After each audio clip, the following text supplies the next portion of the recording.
நம்ம ஆளுங்க தானே நம்மள இவ்ளோ தூரம் சப்போர்ட் பண்ணி கூட்டிட்டு வந்தாங்க. அவங்களுக்கு தெரியாதா அவங்களோட பெஸ்ட் ஹாலிடேஸ் நம்ம கூட தான்னு. GT Holidays, South India's #1 travel brand. Touring talkies ரசிகர்களுக்கு வணக்கம். வாங்க லஞ்ச் நிகழ்ச்சிக்கு போகலாம்.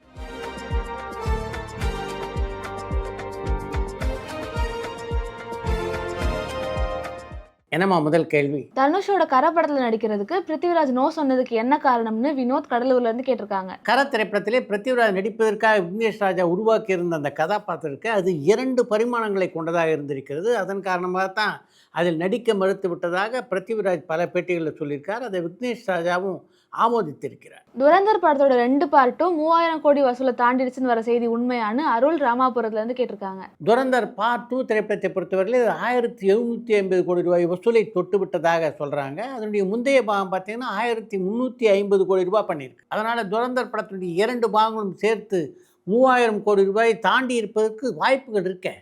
ஜெயிலர் 2 படத்தோட OTT ரைட்ஸ் அதிக விலைக்கு விற்பனை இருக்குன்னு ஒரு செய்தி வருதே, அது உண்மையா? அப்படின்னா அது எவ்வளவுக்கு விற்பனையா இருக்குன்னு பிரீத்தி கோயம்புத்தூர்ல இருந்து கேட்டிருக்காங்க. ஜெயிலர் 2 திரைப்படத்தினுடைய OTT உரிமைகள் இன்னும் விற்கப்படவில்லை அப்படின்றது தான் உண்மை. லூசிஃபர் பார்ட் 3 வரதுக்கு வாய்ப்பு இருக்கான்னு ஷாரன் தேனியில இருந்து கேட்டிருக்காங்க. லூசிபர் 3ஆம் பாகத்தை எப்படியாவது வெளிக்கொண்டு வந்துடும் அப்படின்ற முயற்சியில் பிருத்திவிராஜ் இருக்காரு. அதனால நிச்சயம் அந்த படம் வர வாய்ப்பு இருக்கு. வடச்சென்னை 2 படத்தை பொறுத்தவரை சீக்கிரம் நாங்க அப்டேட் கொடுப்போம்னு வெற்றிமாறன் சொல்லியிருந்தாரு. அப்படின்னா படத்தோட ஷூட்டிங் சீக்கிரம் ஸ்டார்ட் ஆக போதான்னு தினேஷ் தஞ்சாவூர்ல இருந்து கேட்டிருக்காங்க. வெற்றிமாறன் இப்போ 2 படங்களை இயக்கி கொண்டிருக்கிறார். ஒன்று சிம்பு நடிக்கின்ற அரசன், இன்னொன்று கென் கருணாஸ் நடிக்கின்ற ராஜன் வகைரா. இந்த 2 படங்களுடைய படப்பிடிப்பு முடிஞ்சாதான் அவர் வடசென்னை பக்கம் திரும்ப முடியும். அதே மாதிரி தனுஷ் பக்கம் பார்த்தீங்கன்னா தனுஷ் ஏறக்குறைய 3-4 படங்கள் தான் நடிக்க ஒப்புக்கொண்டிருக்கிறார். அந்த படங்களுடைய படப்பிடிப்பெல்லாம் முடியணும். அதனால் தனுஷ் சொல்லியிருக்கிற மாதிரி அவ்வளோ சீக்கிரத்தில் அந்த படம் தொடங்கப்படுவதற்கான வாய்ப்புகள் இருப்பதாக தெரியல. பெல்ஜியம் கார் ரேஸ்ல நடிகர் அஜித்தோட டீம் 2வது இடம் பிடிச்சிருக்கு. இதுக்கடுத்தாச்சும் அவர் படம் நடிப்பாரா இல்லை ரேசிங்லேயே ஃபோக்கஸ் பண்ணுவாரான்னு பாலா வேலூர்ல இருந்து கேட்டிருக்காங்க. பெல்ஜியம் கார் ரேஸில் அஜித் ஜெயித்ததற்கும் அவர் திரைப்படங்களில் நடிக்கிறதுக்கும் என்ன சம்மந்தம் இருக்குது? பிரேமலு படத்துக்கு பார்ட் 2 வருமானு பிரியா விழுப்புரத்துல இருந்து கேட்டிருக்காங்க. பிரேமலு படத்துடைய பார்ட் 2 உருவாவதற்கான வாய்ப்புகள் இருப்பதாக தெரியல. படத்தோட வெற்றின்றது எதை சார்ந்தது? அதிக வசூலா இல்லை ரொம்ப நாள் ஓடுனதா இல்லை நல்ல விமர்சனமான ஜெரினா ஷேக் ஊரப்பாக்கத்துல இருந்து கேட்டிருக்காங்க. மிகப்பெரிய பட்ஜெட்டில் எடுக்கப்படுகின்ற படங்களை பொறுத்த வரைக்கும் அந்த படத்துக்காக அந்த தயாரிப்பாளர் என்ன செலவிட்டாரோ அதை தாண்டி லாபம் வந்தால் தான் அது வெற்றி படம். அதே மாதிரி மிக அதிக நாட்கள் ஓடினா தான் அப்படி ஒரு தொகையை அந்த படம் அந்த தயாரிப்பாளருக்கு சம்பாதித்து கொடுக்க முடியும். அதனால் பெரிய படங்களை பொறுத்த வரைக்கும் அதிக நாட்கள் ஓடுவதும் முக்கியம், அதே மாதிரி லாபம் சம்பாதித்து கொடுப்பதும் முக்கியம். இது 2ம் அமைஞ்சாதான் அந்த படம் வெற்றி படம். குறைந்த பட்ஜெட்டில் ஒருத்தர் படத்தை தயாரித்து நல்ல விமர்சனங்கள் கிடைச்சா போதும் அப்படின்னு நினச்சாருன்னா அவரை பொறுத்த வரைக்கும் அந்த படத்துக்கு நல்ல விமர்சனங்கள் கிடைத்தாலே அது வெற்றி தான். இப்போ தமிழ் படங்களுக்கான ஹிந்தி ரைட்ஸ் மார்க்கெட் எப்படி இருக்கு? ஏன் குறைஞ்சிருச்சு? பொதுவாக தமிழ் படங்களை யார் வாங்குவாங்கன்னு சுரேஷ் சவுகார்பேட்ல இருந்து கேட்டிருக்காங்க. பொதுவாக தமிழ் படங்களுடைய இந்தி மார்க்கெட் மிகப்பெரிய அளவிலே சரிந்திருக்கிறது அப்படின்னு தான் சொல்லணும். ஏறக்குறைய 40% அதனால் தயாரிப்பாளருக்கு பாதிப்பு ஏற்பட்டிருக்கிறது. ஒரே பாட்டை 2 இல்லைனா 3 சிங்கர்ஸ் பாடினாங்கன்னா அதில் எந்த வரி யார் பாடினாங்கன்னு எப்படி கண்டுபிடிக்கிறதுன்னு கௌஷிக் சென்னையில இருந்து கேட்டிருக்காங்க. ஒரே பாடலை 2-3 பாடல்கள் பாடினா அவங்களுடைய குரலை வைத்துத்தான் யார் அந்த வரிகளை பாடியிருக்கிறார்கள் என்று கண்டுபிடிக்க வேண்டும். நடிகர் அர்ஜுனும் சரத்குமாரும் சேர்ந்து ஒரே படத்தில் நடிச்சிருக்காங்களான்னு வேல் சென்னையில இருந்து கேட்டிருக்காங்க. அர்ஜுனும் சரத்குமாரும் தமிழில் எந்த படத்திலையும் சேர்ந்து நடித்ததில்லை. ஆனால் நான் பேரு சூர்யா என்ற தெலுங்கு படத்திலே இவர்கள் இருவரும் இணைந்து நடித்திருக்கிறார். கரை படத்துக்கு சென்சார் முடிஞ்சிருச்சா? என்ன சர்டிஃபிகேட் கொடுத்துருக்காங்க? அது எவ்வளோ டியூரேஷன்? சரவணன் காஞ்சிபுரத்துலேருந்து கேட்டிருக்காங்க. கரை திரைப்படத்தினுடைய தணிக்கை முடிவடைந்து விட்டது. UA சான்றிதழ் அந்த படத்துக்கு கிடைத்திருக்கிறது. அந்த படம் ஓடக்கூடிய நிமிடங்கள் 161. 39 வருஷத்துக்கு முன்னாடி வந்த மக்கள் என் பக்கம் படத்தில் MS பாஸ்கர் நடிச்சிருப்பாரு. அதுதான் அவரோட முதல் படமா இல்லை அதுக்கு முன்னாடியே வேற படங்கள் நடிச்சிருக்காரான்னு சிதம்பரத்துலேருந்து வெங்கடேசன் கேட்டிருக்காங்க.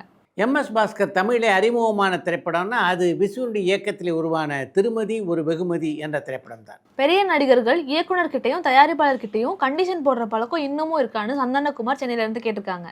பெரிய நடிகர்கள் தயாரிப்பாளரிடமும் இயக்குனரிடமும் நிபந்தனை விதிப்பது இன்று வரை தொடர்ந்து கொண்டுதான் இருக்கிறது. ரவி மோகன், SJ சூர்யா, அர்ஜுன் அசோகன் நடிக்க இருந்த புரோக்கோட் படம் ஃபினான்ஷியல் ஸ்ட்ரகிள் காரணமாக கைவிடப்பட்டதுன்றது உண்மையா? அதனால தான் உடனடியாக ரவி மோகன் ரோமியோ பிக்சர்ஸ் படத்தில் நடிக்கிறாரான்னு கொழும்பு நகர்லேருந்து அதியன் கேட்டிருக்காங்க. புரோக்கோட் திரைப்படத்தை பொறுத்த வரைக்கும் பொருளாதார நெருக்கடி காரணமாக அந்த படத்தை தயாரிப்பதை ரவிமோகன் கைவிட்டல. இப்போதைக்கு அந்த படத்துடைய படப்பிடிப்பை நிறுத்தி வைத்திருக்கிறார். பொருளாதார நிலை சீரான உடனே மீண்டும் அந்த படத்துடைய படப்பிடிப்பை நிச்சயமாக தொடங்குவார். ஓடிடி மார்க்கெட் மிகப்பெரிய அளவில் சரிஞ்சிட்டு வரதா சொல்றாங்க. ஆனா பிரபாஸ் ஷாருக் கான் படத்துக்கு இணையா ஜெயிலர் 2 படத்தோட ஓடிடி உரிமையை அமேசான் பிரைம் வாங்கியிருக்காங்களே, அது எப்படின்னு மயூரன் மட்டக்களப்புல இருந்து கேட்டிருக்காங்க. நீங்கள் குறிப்பிட்டுள்ளது மாதிரி மிகப்பெரிய தொகைக்கு ஜெயிலர் 2 திரைப்படம் இன்னும் விற்கப்படவில்லை என்பதுதான் உண்மை. அதற்கான பேச்சுவார்த்தைகள் நடைபெற்று கொண்டிருக்கின்றன. இன்னும் வியாபாரம் இறுதியாகவில்லை. அட்டாக் ஆன் டைட்டன்ற அனிமே சீரீஸ்ல கென்னி ஆக்கர்மேன்ற கேரக்டருக்கு ரஜினி சார் தான் டப்பிங் பண்ணியிருக்காருன்றது உண்மையா? அது போக அவர் அந்த சீரீஸ்க்கு மிகப்பெரிய ஃபேனுன்றதால டப்பிங்க்கு சேலரி கூட வாங்கலன்னு அஃபிஷியல் ஃபேன் பேஜஸ்ல வருதே, இது எந்த அளவுக்கு உண்மை? இதுக்கு முன்னாடி அவர் நடிக்காத கேரக்டருக்கு டப்பிங் பண்ணியிருக்காரான்னு மதிஷாந்த் ஸ்ரீலங்காலேருந்து கேட்டிருக்காங்க. அட்டாக் ஆன் டைட்டான் சீரீஸுக்கு ரஜினிகாந்த் குரல் கொடுத்திருக்கிறார் என்ற செய்தி தவறான செய்தி. அந்த செய்தியில் 1% கூட உண்மை இல்லை. அரசியலில் விமர்சனம் பண்ற நடிகர்கள் மறுபடியும் ஒரே படத்துல சேர்ந்து நடிப்பாங்களான்னு பொள்ளாச்சியில இருந்து விக்னேஸ்வரன் கேட்டிருக்காங்க. அரசியலில் எதிரும் புதிருமா என்று விமர்சனம் செய்கிற நடிகர்கள் சேர்ந்து நடிக்கிறதுன்றது கொஞ்சம் கஷ்டம்தான். நடிகர் எஸ்.வி. சேகர் ஏன் தொடர்ந்து படங்கள்ல நடிக்கல? அவருக்கு ஏற்ற கேரக்டர் அமையலையா, இல்லை அவருக்கு பட வாய்ப்புகளே குறைஞ்சிருச்சான்னு கார்த்திகேயன் பரமக்குடியிலிருந்து கேட்டிருக்காங்க. நல்ல கதாபாத்திரங்கள் அமைந்தால் எஸ்.வி. சேகர் நடிக்க தயாராக தான் இருக்கார். அதை பற்றி பல பேட்டியில் அவரே சொல்லியிருக்கார். அப்படிப்பட்ட கதாபாத்திரங்கள் அவரை தேடி வராதனால்தான் திரைப்படங்களில் எஸ்.வி. சேகர் இப்போ நடிக்கலை. எம்.என். நம்பியார் ஒரே படத்துல மல்டிபிள் ரோல்ஸ் நடிச்சு சாதனை பண்ணியிருக்காரான்னு வெங்கடேஷ் பாலாஜி யூகேல இருந்து கேட்டிருக்காங்க. எம்.என். நம்பியார் பல வேடங்களில் நடித்து செய்த சாதனை என்ன அப்படின்னு கேட்டிங்கன்னா அதுக்கு என்ன பதில் சொல்கிறது?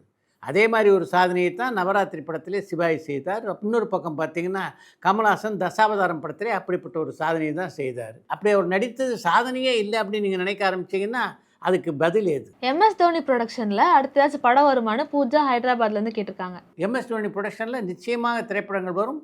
தமிழும் அவர் படங்களை தயாரிப்பார்.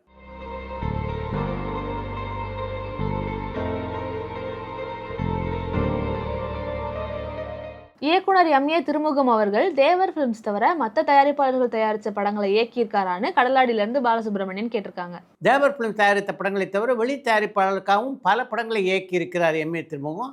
1958ஆம் ஆண்டில் பி.எஸ். வீரப்பாவுக்கு அவர் இயக்கிய திரைப்படம் தான் பிள்ளை கனி அமுது என்ற திரைப்படம். 1959ஆம் ஆண்டில் உழவுக்கும் தொழிலுக்கும் வந்தனை செய்வோம் என்ற படத்தை இயக்கிய எம்.ஏ. திருமுகம் 1960ஆம் ஆண்டில் உத்தமி பெற்ற ரத்னம் அப்படின்ற படத்தை இயக்கினார். அதுக்கு பின்னால் பார்த்தீங்கன்னா தொடர்ந்து தேவர் ஃபிலிம்ஸ் படங்களை தான் இயக்கி கொண்டிருந்தார். மீண்டும் 1980ஆம் ஆண்டில் தர்மராஜா என்ற திரைப்படத்தையும் 81ஆம் ஆண்டில் நதி 1 கரை 3 என்ற படத்தையும் அவர் இயக்கியிருக்கிறார். இதில் நதி 1 கரை 3 என்ற திரைப்படம் தான் அவர் இயக்கிய கடைசி படம். அடுத்து இன்று ஒரு தகவல். நகைச்சுவை நடிகர் கே.ஏ. தங்கவேலுவை பொறுத்த வரைக்கும் நீ உருப்படவே மாட்ட, நாசமாக போயிடுவே, இது போன்ற வார்த்தைகளை எந்த காலகட்டத்திலும் அவர் பேசவே மாட்டார். படங்கள் அது மாதிரி வசனம் இருந்தால் கூட அதையெல்லாம் தவிர்க்க பார்ப்பார் கே.ஏ. தங்கவேலு. அதை பற்றி ஒரு நாள் அவரிடம் பேசி கொண்டிருந்த போது அவர்கிட்டயே கேட்டார், இது மாதிரி பேசுறதுனால நிஜமாகவே அடுத்தவங்களுக்கு பாதிப்பு ஏற்படணும்னு நீங்கள் நினைக்கிறீங்களா அப்படின்னு. நினைக்கிறது மட்டும் இல்லை, என் வாழ்க்கையிலேயே அப்படிப்பட்ட ஒரு சம்பவம் நடந்திருக்கு என்று சோவிடம் சொன்ன கே.ஏ. தங்கவேலு அந்த சம்பவத்தை சோவிடம் விவரித்தார். ஒரு சமயம் என் கையில் காசு இல்லாத இருந்தபோது என்எஸ் கிருஷ்ணன்கிட்ட உதவி கேட்டு போனேன். ஒரு 200 ரூபா இருந்தால் கொடுங்க என்றவரிடம் கேட்டேன். உடனடியாக தன்னுடைய பாக்கெட்லேருந்து 200 ரூபாய் எடுத்து என்னிடம் கொடுத்தார் கலைவாணர் என்எஸ் கிருஷ்ணன். அவர் கொடுத்ததோடு நிற்கலை. இந்தா 200 ரூபா, என் மகாலட்சுமியே எடுத்து உங்கள்கிட்ட கொடுத்து விட்டேன் என்று சொல்லி கொடுத்தார். அந்த பணத்தை நான் விட்டு வாங்கிட்டு வந்ததுக்கப்புறம் என்எஸ் கிருஷ்ணனுடைய வாழ்க்கையில் பார்த்தீங்கன்னா மிகப்பெரிய பொருளாதார நெருக்கடி ஏற்பட்டது. பணத்துக்கு ரொம்பவுமே கஷ்டப்பட்டார். இதுக்கு என்ன சொல்கிறீங்க?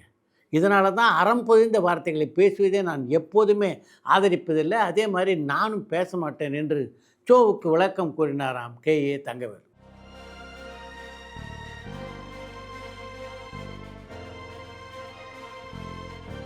இத்துடன் இன்றைய லஞ்ச் நிகழ்ச்சி நிறைய பெறுகிறது. மீண்டும் அடுத்த லஞ்ச் நிகழ்ச்சியிலே சந்திப்போம்.